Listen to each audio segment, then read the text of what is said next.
And our very special guest today is the main man himself, Mr. Jimmy Calderwood. Now, Thomas, it's been a bizarre week, and I know that you're a student of the human condition. I just want you to help me. Jimmy was hearing the Aberdeen result the other night. Did he say, it's a shame for the lads, I'll always like them? Or did he say, get it right up you? Which was it?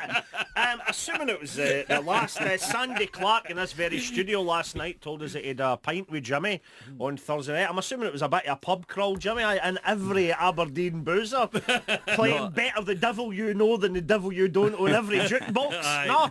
No, it wasn't. It was a quiet one. It was local. Sandy was obviously working on the radio for the game, so I hadn't seen him for about 4 or 5 weeks, so we were just catching up. And we have to say, Jimmy, for a lot of folk tuning in who've been away on holiday, yourself included, we'll come back to that in a minute, but for folk coming back on holiday who've actually just seen the results, we must explain, you're not at Aberdeen anymore, aren't you? No, that's right. No, right. As my father keeps reminding me. Yeah.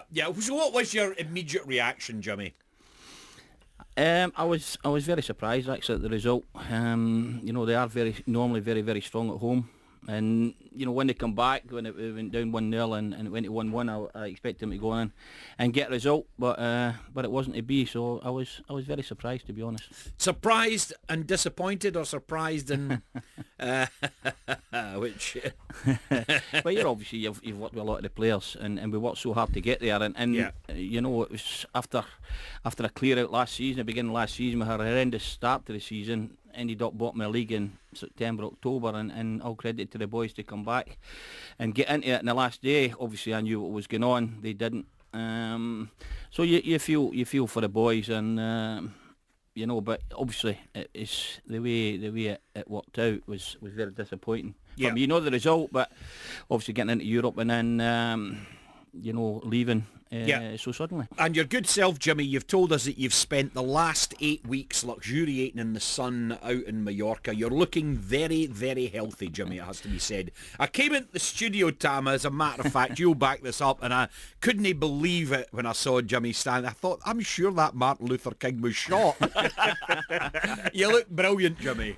Thank you. That's what happens when you don't get a job. Exactly. Yes, exactly. Well, this is today. We feel very honoured. This is actually part of the job seekers allowance that Jimmy's in doing the show today. The government gives us £37.50 for taking Jimmy on. Very reasonable, don't Jimmy, you think? on that note, I must say there's been, for all the speculation that you normally get in Scottish football about transfers with players, managers, I've not heard anything about your good sell right out of the summer. So what's the latest? Bring us up to date. Not a lot, really.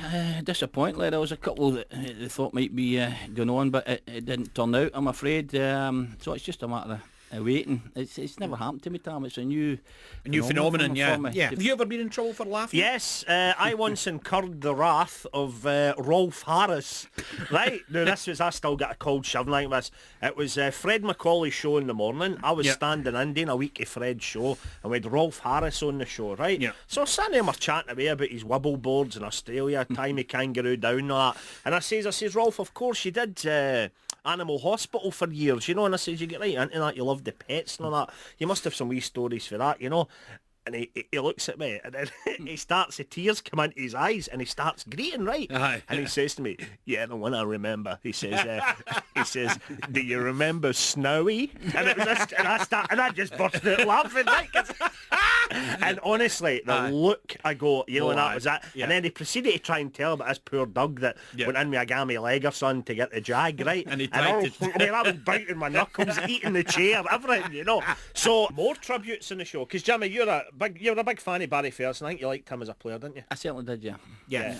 I went Jimmy, that, though, didn't it, Stuart? Were you ever sexually allured by Barry Ferguson? No, definitely not. You never felt sexual arousal in your tracksuit when you mentioned Barry Ferguson? Right, Your Honour, can we have Exhibit A? Exhibit A. But all credit to Rangers, they played very well. Obviously they played one up front. They gave them a surplus in midfield, which didn't suit us, and we didn't really get any grips on it. With Lee McCulloch sitting in there, and Barry. It's got to be true. Could we play that again? Let's as hear Exhibit that. We'll B. hear that in a second. We'll just get that wound up again. Better than Viagra. Here we go. But all credit to Rangers, they played very well. Obviously they played one up front. They gave them a surplus in midfield, which didn't suit us, and we didn't really get any grips on it. With Lee McCulloch sitting in there, and Barry. Yeah, That sounds like St James, doesn't it? Aye. Shame on any Aberdeen fan that ever accused you of being a blue nose. Where did they get that from?